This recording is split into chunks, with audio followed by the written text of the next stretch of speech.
Block 5 second unit school and peers. ഒരു വ്യക്തിയുടെ ജീവിതത്തിലെ വാല്യൂ ഡെവലപ്മെൻറ്റിനെ അഫക്റ്റ് ചെയ്യുന്ന ഓരോ ഇൻസ്റ്റിറ്റ്യൂഷൻസ് ആണ് നമ്മൾ പറഞ്ഞുകൊണ്ടിരിക്കുന്നത്. സോഷ്യൽ ലിങ്കേജസ് ആണ് ഈ ബ്ലോക്ക്.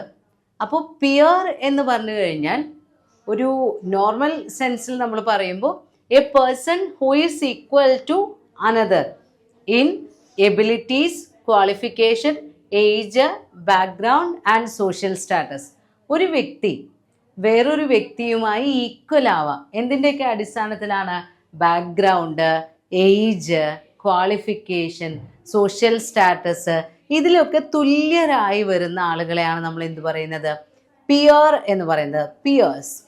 അപ്പോൾ ഈ പിയേഴ്സ് എന്തായാലും ഒരു വ്യക്തിയുടെ ക്വാളിറ്റീസിനെ അല്ലെങ്കിൽ വാല്യൂസിനെ അഫക്റ്റ് ചെയ്യുന്നുണ്ട്. അപ്പോൾ ഈ പിയർ ഗ്രൂപ്പിൽ ഒരു മെമ്പർ ആവുമ്പോൾ, ഇപ്പോൾ നമ്മൾ ഒരു കുട്ടിയുടെ സ്റ്റേജസ് എന്ന് പറയുമ്പോൾ ഇപ്പോൾ ഒരു 2 വയസ്സ് വരെയൊന്നും ആ കുട്ടിക്ക് വേറൊരു കുട്ടിയുമായിട്ട് കളിക്കാനോ ഒന്നിനും അറിയില്ല. അപ്പോഴൊക്കെ ടോയ്സ് വെച്ചിട്ടായിരിക്കും കളിക്കുന്നത്. ഒരു 2 വയസ്സ് 3 വയസ്സൊക്കെ കഴിഞ്ഞു കഴിഞ്ഞാൽ മറ്റുള്ള കുട്ടികളുമായി കളിക്കാൻ കൂടുതൽ താല്പര്യം തോന്നും. അവരുമായി ഇൻ്ററാക്ട് ചെയ്യാനുള്ള ഒരു താല്പര്യം ഒരു പ്രീ സ്കൂൾ സ്റ്റേജിൽ നമ്മുടെ കുട്ടികളിൽ കാണാൻ കഴിയും. അപ്പോൾ ഇവർ മറ്റുള്ളവരുമായി കോപ്പറേറ്റ് ചെയ്ത് അവരിൽ ഒരാളായി മാറാൻ ശ്രമിക്കും. പിയർ ഗ്രൂപ്പിൽ എത്തിപ്പെട്ടാൽ ഇവർക്കുണ്ടാകുന്ന ക്വാളിറ്റീസ് എന്ന് പറയുന്നത് അവർ ആ ഒരു ഗ്രൂപ്പുമായി സഹകരിച്ച് പ്രവർത്തിക്കാൻ വേണ്ട എല്ലാ ക്വാളിറ്റീസും വാല്യൂസും ഫോളോ ചെയ്യാൻ തുടങ്ങും. അപ്പോൾ ഈ പിയർ എന്ന് പറയുന്ന ഒരു വ്യക്തി എന്ന് പറയുന്നത് we can find our selves in others. നമ്മൾക്ക് നമ്മളെ തന്നെ അവരിൽ ഐഡൻറ്റിഫൈ ചെയ്യാൻ കഴിയുമെന്നാണ് പറയുന്നത്. അപ്പോൾ ഇങ്ങനെ പിയർ റിലേഷൻ വന്നു കഴിഞ്ഞാൽ ഇപ്പോൾ ഒരു 5 വയസ്സ് മുതൽ 10 വയസ്സ് വരെയൊക്കെയുള്ള കുട്ടികൾക്ക് ഒരുപാട് സൗഹൃദങ്ങൾ ഉണ്ടായിരിക്കും. അപ്പോൾ പിയർ റിലേഷൻസ് കൊണ്ട് ഒരുപാട് ഗുണങ്ങളുണ്ട്. അവനവൻ്റെ ഈഗോ സെൻട്രിക് ആയിട്ടുള്ള ഹാബിറ്റ്സിനെ ഒരു ഗ്രൂപ്പ് ഇൻട്രസ്റ്റിലേക്കാക്കി മാറ്റുകയാണ് ഈ പിയർ റിലേഷൻഷിപ്പിലൂടെ നമ്മൾക്ക് ലഭ്യമാകുന്നത്.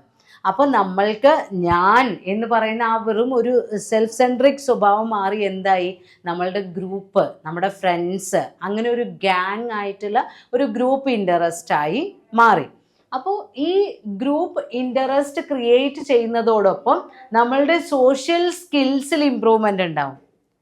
ആ ഗ്രൂപ്പിലുള്ള എല്ലാവരുമായിട്ട് നമ്മൾ നല്ല രീതിയിൽ നമ്മൾക്ക് നല്ലൊരു ഫ്രണ്ടായി നിലനിൽക്കണമെങ്കിൽ നമ്മൾ നല്ല സോഷ്യൽ സ്കിൽസ് ക്രിയേറ്റ് ചെയ്തെടുക്കണം. അതേപോലെ സോഷ്യൽ ഇൻ്ററാക്ഷൻ ഇമ്പ്രൂവ് ആവും. ഈ പിയർ ഗ്രൂപ്പിൽ പിയർ റിലേഷൻഷിപ്പ് മെയിൻറ്റെയിൻ ചെയ്ത് അതിലൊരു മെമ്പർ ആയിരിക്കുമ്പോൾ നമ്മൾ ശ്രമിക്കുന്നത് എന്തിനാണ്? നമ്മളെക്കുറിച്ച് മറ്റുള്ളവർ എങ്ങനെ കരുതുന്നു അത് മനസ്സിലാക്കുന്നു. His own behaviour from the point of view of others. മറ്റുള്ളവരുടെ കാഴ്ചപ്പാടുകളിലൂടെ നമ്മുടെ സ്വഭാവം എങ്ങനെയാണ്, അങ്ങനെയുള്ള ഒരു സ്വയം വിലയിരുത്തലിനൊക്കെയുള്ള സാധ്യത പിയർ ഗ്രൂപ്പ്സിലെ മെമ്പർ ആകുന്നതിലൂടെ നമ്മൾക്ക് ചില അവസരങ്ങളായി മാറുന്നുണ്ട്. അപ്പോൾ ഒരു പിയർ ഗ്രൂപ്പ് എന്തായാലും നമ്മൾക്ക് ഒരുപാട് അവസരങ്ങൾ നൽകുന്നുണ്ട്. അതുപോലെ തന്നെ ഒരുപാട് ഇപ്പോൾ ത്രെഡ്സ് ആൻഡ് ഓപ്പർച്യൂണിറ്റീസ് എന്നൊക്കെ നമ്മൾക്ക് പറയാം. പിയർ കോൺഫ്ലിക്റ്റുകൾ ഉണ്ടാവാറുണ്ട്. എങ്ങനെയാണെങ്കിലും പിയർ റിലേഷൻഷിപ്പ് ഒരു വ്യക്തിയുടെ സ്വഭാവത്തിലെ വാല്യൂവിനെ വളരെയധികം ബാധിക്കുന്നുണ്ട്. കാരണം സെയിം ആറ്റിറ്റ്യൂഡുള്ള ഒരു ഗ്രൂപ്പാണ്. അപ്പോൾ ആ ഒരു ഗ്രൂപ്പിലെ മെമ്പർ ആവുമ്പോൾ നമ്മുടെ ആറ്റിറ്റ്യൂഡും അതേപോലെയായി നമ്മൾ ഒന്നുകൂടെ അതേപോലെയായി മാറുന്നു. Peer group and their influence നമ്മളിപ്പോൾ 2-3 ചാപ്റ്ററുകളിലായി പറഞ്ഞു വരുന്നതാണ് സോഷ്യലൈസേഷൻ ഏജൻസ്. അതിൽ പിയർ ഗ്രൂപ്പിൻ്റെ ഇൻഫ്ലുവൻസുകൾ, പോസിറ്റീവ് ഇൻഫ്ലുവൻസും നെഗറ്റീവ് ഇൻഫ്ലുവൻസും എല്ലാം നോക്കിക്കൊണ്ടിരിക്കുന്നതാണ്. അപ്പോൾ ഈ പിയർ ഗ്രൂപ്പ്സുമായിട്ട് നമ്മൾ ഐഡൻറ്റിഫൈ ചെയ്യുമ്പോൾ സെയിം ഏജ് ഗ്രൂപ്പാണ്, സെയിം സോഷ്യൽ സ്റ്റാറ്റസ് ആണ്, സെയിം ആറ്റിറ്റ്യൂഡ്സ് ആണ്, സെയിം ബാക്ക്ഗ്രൗണ്ട് ആണ്, സെയിം ക്വാളിഫിക്കേഷനാണ്. എല്ലാം അവർ ഒരേപോലെയുള്ള ഒരു ഗ്രൂപ്പിലെ മെമ്പേഴ്സായിട്ടാണ് ഇപ്പോൾ ഈ പിയർ ഗ്രൂപ്പ്സ് വരുന്നത്.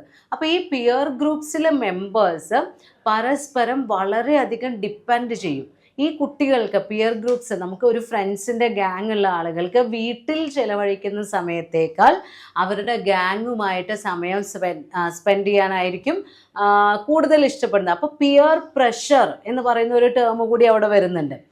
അത് നല്ല രീതിയിലുമാവാം, അതല്ലെങ്കിൽ വേറെ ഏതെങ്കിലും നെഗറ്റീവ് ഇൻഫ്ലുവൻസും ഉണ്ടാക്കി എന്ന് വരാം. പിയർ ഗ്രൂപ്പ്സിൻ്റെ കൂടെ കൂടുതൽ സമയം സ്പെൻഡ് ചെയ്യുമ്പോൾ പോസിറ്റീവ് ആയ മാനറിസംസ് അല്ലെങ്കിൽ പോസിറ്റീവ് ഓപ്പർച്യൂണിറ്റീസും നമ്മൾക്ക് ലഭിക്കാം, നെഗറ്റീവ് ഇമ്പാക്റ്റും ഉണ്ടാവാനുള്ള സാധ്യതയുണ്ട്. അപ്പോൾ ഈ പിയർ ഗ്രൂപ്പ്സിൽ അവർക്ക് ആ മറ്റ് റിലേഷൻഷിപ്പിനേക്കാൾ കൂടുതൽ വരുന്ന കാര്യങ്ങൾ എന്ന് പറയുന്നത് സ്ട്രോങ് ബിലീഫ് സ്ട്രക്ചറാണ്. അവരൊരു സെറ്റായിരിക്കും, അവരുടെ ഒരു ബോണ്ട് എന്ന് പറയുന്നത് പരസ്പരം അത്രയും വിശ്വാസം ഉണ്ടാവും. എന്ത് സാഹചര്യം വന്നാലും ഒറ്റിക്കൊടുക്കാത്ത വിധം അത്രയും പെർഫെക്റ്റ് ആയ റിലേഷൻസ് ആണ് ഫ്രണ്ട്സിൻ്റെ ഇടയിൽ അല്ലെങ്കിൽ പിയേഴ്സിൻ്റെ ഇടയിൽ ഉണ്ടാകുന്നത്. Then clear system of rules ആണ്, അവർക്ക് വ്യക്തമായ ചില ചിട്ടവട്ടങ്ങളും നിയമങ്ങളും ഒക്കെ ഉണ്ടായിരിക്കും. Then communication and discussion about taboo subjects, അവർക്ക് ഏത് വിഷയത്തെക്കുറിച്ചും അവർ തമ്മിൽ ചർച്ച ചെയ്യും. ഇപ്പോൾ വീട്ടിലെ പല പല കാര്യങ്ങൾ നമ്മളോട് അത് നോക്കരുത്, അത് ശ്രദ്ധിക്കരുത്, അല്ലെങ്കിൽ അങ്ങനെയുള്ളതൊക്കെ ചീത്തയാണ് എന്നുള്ള രീതിയിലൊക്കെ കുറേ കാര്യങ്ങൾ പഠിപ്പിച്ചു വെച്ചിട്ടുണ്ടാവും. എന്ത് കാര്യമാണോ ചെയ്യണ്ട എന്ന് പറഞ്ഞത് അത് അഡോളസൻസ് സ്റ്റേജിലൊക്കെ അത് വീണ്ടും ചെയ്തു നോക്കാനും ഒക്കെയുള്ള ഒരു പ്രവണത ആളുകളിൽ സൈക്കോളജിക്കലി ഉണ്ട്. അപ്പോൾ ഈ ഫ്രണ്ട്സിൻ്റെ ഗ്രൂപ്പിലാവുമ്പോൾ അങ്ങനത്തെ നിരോധിക്കപ്പെട്ട സബ്ജക്ട്സിനെ കുറിച്ചിട്ടുള്ള ചർച്ച ചെയ്യാനും അവർക്ക് ആശയവിനിമയം നടത്താനും ഒക്കെ ഉള്ള സാഹചര്യങ്ങളുണ്ട്. ഇപ്പോൾ ടാബു സബ്ജക്ട്സ് എന്ന് പറയുമ്പോൾ സെക്സ്, ഡ്രഗ്സ്, അതൊക്കെയാണ് അതിൽ വരുന്നത്.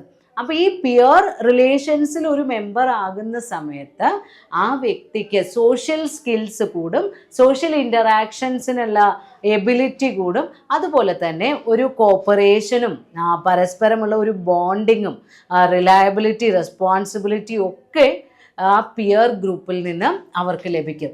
അപ്പോൾ ഈ വാല്യൂ ഡെവലപ്മെൻറ്റ് എന്ന് പറയുമ്പോൾ ഒരു വ്യക്തി, ഒരു കുട്ടി ഇങ്ങനെ വളർന്നു വരുമ്പോൾ ആദ്യം അവന് ശ്രമിക്കുന്നത് ഹൂ ആം ഐ എന്നുള്ള ക്വസ്റ്റ്യൻ ആൻസർ ഉണ്ടാക്കാനാണ്. ആരാണ് ഞാൻ? അപ്പോൾ ചെറിയ കുട്ടിയിൽ ഇന്ന ആളുടെ മകൻ, ഇന്ന വീട്ടിലത്തെ കുട്ടി, അങ്ങനെയൊക്കെയുള്ള അഡ്രസ്സാണ്. പിന്നീട് നമ്മൾക്കൊരു സെപ്പറേറ്റ് ഐഡൻറ്റിറ്റി ക്രിയേറ്റ് ചെയ്യണം എന്നുള്ളൊരു മെൻറ്റാലിറ്റി വരും. അപ്പോഴാണ് നമ്മളെ പോലെയുള്ള ആളുകളുടെ ഗാങ്ങിൽ ചേരുന്നതും നമ്മൾക്കൊരു ഐഡൻറ്റിറ്റി ഉണ്ടാക്കാൻ ക്രിയേറ്റ് ചെയ്യുന്നതുമൊക്കെ. അപ്പോൾ പിയർ ഗ്രൂപ്പ്സ് ഒരു വ്യക്തിയുടെ വാല്യൂ ഡെവലപ്മെൻറ്റിനെ രണ്ട് രീതിയിലും അഫക്റ്റ് ചെയ്യാം. പോസിറ്റീവായിട്ടുള്ള ട്രെയ്റ്റ്സ് നൽകാം, അതേപോലെ തന്നെ നെഗറ്റീവായിട്ടുള്ള ട്രെൻഡ്സ് അല്ലെങ്കിൽ നെഗറ്റീവ് ഇമ്പാക്റ്റും ആളുകളുടെ സ്വഭാവത്തിലും വാല്യൂ ഡെവലപ്മെൻറ്റിലും കോൺട്രിബ്യൂട്ട് ചെയ്യാറുണ്ട് ഈ peer groups. Values through schools and peers. നമ്മൾ പറഞ്ഞു പിയേഴ്സ് എന്ന് പറയുമ്പോൾ സെയിം ഗ്രൂപ്പ്, സ്കൂൾസ് എന്ന് പറയുമ്പോൾ ഫോർമൽ എഡ്യൂക്കേഷൻ ലഭ്യമാകുന്ന ഇൻസ്റ്റിറ്റ്യൂഷനാണ്. ഒരു വ്യക്തിക്ക് ഫോർമൽ എഡ്യൂക്കേഷൻ ലഭ്യമായി തുടങ്ങുന്നത് സ്കൂളുകളിൽ നിന്നാണ്. അപ്പോൾ ശേഷാദ്രി പറയുന്നുണ്ട് പിയേഴ്സ് ആൻഡ് ടീച്ചേഴ്സ്, അതായത് ഇപ്പം നമ്മുടെ അറ്റ്മോസ്ഫിയർ ഓഫ് സ്കൂളും അവിടെയുള്ള ടീച്ചേഴ്സും അത് ഒരു കുട്ടിയുടെ വാല്യൂ അല്ലെങ്കിൽ അവരുടെ ക്യാരക്ടറിൽ വളരെയധികം കോൺട്രിബ്യൂട്ട് ചെയ്യുന്നുണ്ട്, അവൻ്റെ പേഴ്സണാലിറ്റി രൂപീകരിക്കുന്നതിൽ എന്ന് പറയുന്നുണ്ട്. അപ്പോൾ ഈ ടീച്ചർ എന്ന് പറയുന്നത് ഒരു റോൾ മോഡൽ ആവണമെന്ന് നമ്മൾ പറയാറുണ്ട്. അതേപോലെ ഒരു സ്കൂള് കുറച്ച് പ്രിൻസിപ്പിൾസ് ഫോളോ ചെയ്യണം. ഇവർക്ക് ഏറ്റവും നല്ല വാല്യൂ ഡെവലപ്മെൻറ്റ് കുട്ടികളിൽ ക്രിയേറ്റ് ചെയ്യണമെങ്കിൽ ആ പ്രിൻസിപ്പിൾസ് ആണ് പറയുന്നത്. ഒന്ന്, ഈച്ച് മെമ്പർ, ഞാൻ അതിൻ്റെ പോയിന്റ് മാത്രമേ പറയുന്നുള്ളൂ, every child can feel that he's A valued member. ആ സ്കൂളിൽ എല്ലാ കുട്ടികളെയും നമ്മൾ എങ്ങനെ ട്രീറ്റ് ചെയ്യണം? ഓരോ കുട്ടിയും അവിടെ വിലയുള്ള മെമ്പറാണ്, അവനെ അവിടെ പരിഗണിക്കപ്പെടുന്നുണ്ട് എന്നുള്ളൊരു ബോധം അവനിൽ ഉണ്ടാവണം, അവന് വേണ്ടത്ര പ്രാധാന്യം അവിടെ കൊടുക്കണം ഓരോ കുട്ടികൾക്കും. ദെൻ ഒരു കോമൺ എത്തോസ് വേണം, നമ്മൾക്ക് എല്ലാ കുട്ടികൾക്കും അതേപോലെ സ്റ്റാഫിനാണെങ്കിലും എല്ലാം കറക്റ്റായിട്ടുള്ള സ്റ്റുഡൻസിനും സ്റ്റാഫിനും കൃത്യമായി ഫോളോ ചെയ്യാനുള്ള പൊതുവായ നിയമങ്ങളും ശീലങ്ങളും തത്വങ്ങളും വേണം.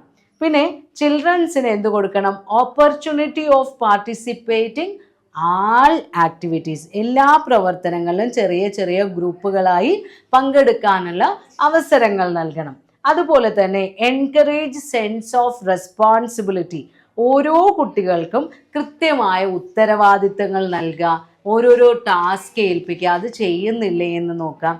ദെൻ അതേപോലെ തന്നെ ഈ കരിക്കുലത്തിൽ ക്യൂരിയോസിറ്റി ആൻഡ് ക്രിയേറ്റീവ് പവർ, കുട്ടികളുടെ ജിജ്ഞാസ വളർത്തുക, അവർക്ക് നിർമ്മാണാത്മകമായിട്ട് അല്ലെങ്കിൽ അവർക്ക് പുതിയതായി എന്തെങ്കിലുമൊക്കെ ക്രിയേറ്റീവ് തിങ്കിങ് ക്രിയേറ്റ് ചെയ്യാൻ പറ്റുന്ന കരിക്കുലം അപ്ലൈ ചെയ്യാം. പിന്നെ സ്കൂളിൽ കൃത്യമായ ഗൈഡൻസ് ആൻഡ് കൗൺസിലിംഗ് നൽകുക. ദെൻ സ്കൂളിൽ ഓരോരുത്തരെയും കൃത്യമായി അവർക്ക് വേണ്ട അവകാശങ്ങൾ, അതേപോലെ അവർക്ക് ഉള്ള കൃത്യമായ വസ്തുക്കളൊക്കെ അവരുടെ കയ്യിലില്ലേ, അതേപോലെ അവർക്ക് കൃത്യമായ പഠന സാഹചര്യമില്ലേ, അങ്ങനെ ഓരോ വ്യക്തികളുടെയും കൃത്യമായ എല്ലാ കാര്യങ്ങളും അന്വേഷിക്കുന്ന ഒരു സിസ്റ്റം വേണം. അതിനു പുറമെ അവർക്ക് നമ്മുടെ സ്കൂളിൽ നടത്താൻ കഴിയുന്ന ചില ആക്ടിവിറ്റീസ് ആണ്. നമ്മൾക്ക് ഇവരിൽ ഒരു പിയർ ഗ്രൂപ്പ് എന്ന് പറയുന്ന, അല്ലെങ്കിൽ ഒരു ഗ്രൂപ്പ് കൺസെപ്റ്റ് കുട്ടികളിൽ വളർത്തിയെടുക്കാൻ വേണ്ടി നടത്താവുന്ന ചില ആക്ടിവിറ്റീസ് ആണ്. ഒന്ന്, പിയർ ലീഡർ പ്രോഗ്രാം. ഒരു ഗ്രൂപ്പ് ഓഫ് സ്റ്റുഡൻസിനെ സെലക്ട് ചെയ്യുക, അതിലൊരു ലീഡറെ സെലക്ട് ചെയ്യുക. അപ്പോൾ ലീഡർ ആവാൻ എന്തൊക്കെ ക്വാളിഫിക്കേഷൻസ് വേണം, ലീഡർഷിപ്പ് സ്റ്റൈൽ എന്തൊക്കെയാണ്, ക്വാളിറ്റീസ് എന്തൊക്കെയാണ്, അതൊക്കെ നമുക്ക് ആ ഒരു ഗ്രൂപ്പിനെ മൊത്തം പറഞ്ഞ് പഠിപ്പിക്കാൻ കഴിയും. അതേപോലെ ലീഡർ ആവാൻ ആഗ്രഹമുള്ളവരെ അതിലേക്ക് പ്രോംപ്റ്റ് ചെയ്യിപ്പിക്കുക, പ്രേരിപ്പിക്കുക, നല്ല ക്വാളിറ്റീസ് ഒക്കെ ഫോളോ ചെയ്യാൻ. ദെൻ കൊളാബറേറ്റീവ് ലേണിംഗ് പ്രോസസ്സ്, ഒരുമിച്ച് ഒരു ഗ്രൂപ്പ് സ്റ്റഡി പ്രോഗ്രാമുകളൊക്കെ കണ്ടക്ട് ചെയ്യുക, ആക്ടിവിറ്റീസ് പ്രൊവൈഡ് ചെയ്യാം. ഒരു ഗ്രൂപ്പിന് അവർ തമ്മിൽ ചെറിയ ചെറിയ ആരോഗ്യപരമായിട്ടുള്ള മത്സരങ്ങളൊക്കെ നടത്താം. ദെൻ യൂത്ത് ഓർഗനൈസേഷൻസ്, ഓരോ ഗ്രൂപ്പുകളായിട്ട്, ഇപ്പോൾ യൂത്ത് ഓർഗനൈസേഷൻസ് ഉണ്ട്, പിന്നെ സ്പോർട്സ് ക്ലബ്സ്, ഇവയിലൂടെ എല്ലാം ഒരു ഗ്രൂപ്പ് കൺസെപ്റ്റ് ഡെവലപ്പ് ചെയ്തെടുക്കാൻ കഴിയും. ഇപ്പോൾ ഒരു സ്പോർട്സ് ക്ലബ്ബ് ആണെങ്കിൽ ആർക്കും അവിടെ ഒരു ബാരിയേഴ്സ് ഇല്ല, സ്പോർട്സിൽ ഇൻട്രസ്റ്റ് ഉള്ള ആർക്കും അതിൽ മെമ്പർ ആവാം.